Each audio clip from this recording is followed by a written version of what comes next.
Big Boss season 8 12th week nomination గురించి మాట్లాడుకున్నట్టయితే ఆదిత్య ఓం గారు నామినేషన్ చేసింది యష్మి అండ్ ప్రేరణని చేశారు.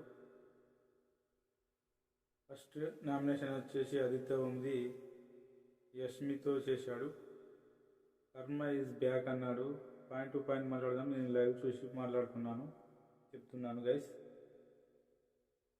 యష్మి గారిని అంటాడు, ఫస్ట్ వీక్ నుంచి నేను చూస్తున్నాను పృథ్వీ అండ్ నిఖిల్ ప్రేరణని ఇంతవరకు నువ్వు 12th వీక్ అవుతుంది, ఇప్పటి వరకు నువ్వు ఒక్కసారి కూడా వాళ్ళని ఎందుకు నామినేట్ చేయలేదని అడుగుతాడు. ఇది గ్రూప్ గేమ్ కాదా అని అడుగుతాడు. అది గ్రూప్ గేమ్ కాదు అని యష్మి అంటుంది.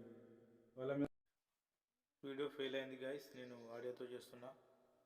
ఆదిత్య గారు అంటాడు, వాంటెడ్గా మీరు కావాలని వేరే వాళ్ళకి టార్గెట్ చేస్తున్నారు.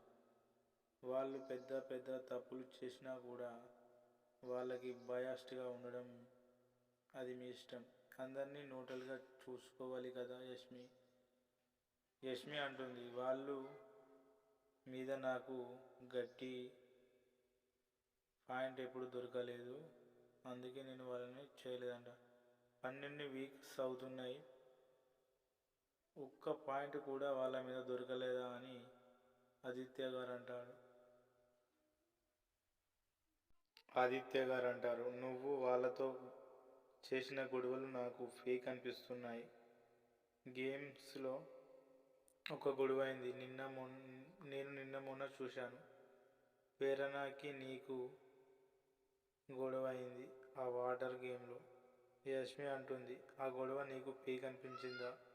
2-3 గంటల్లో సాల్వ్ అయింది. ఆ గొడవ తర్వాత మీరు నామినేషన్లో ఆ పాయింట్ పెట్టలేదు. నామినేషన్లో మీరు వేరే వాళ్ళని టార్గెట్ చేశారు. పృథ్వీ మెగా చీఫ్ అవ్వడానికి ప్రేరణ సపోర్ట్ చేయనందుకు మీరు ప్రేరణతో గొడవపడ్డారు. మళ్ళీ గంటలో సాల్వ్ అయింది.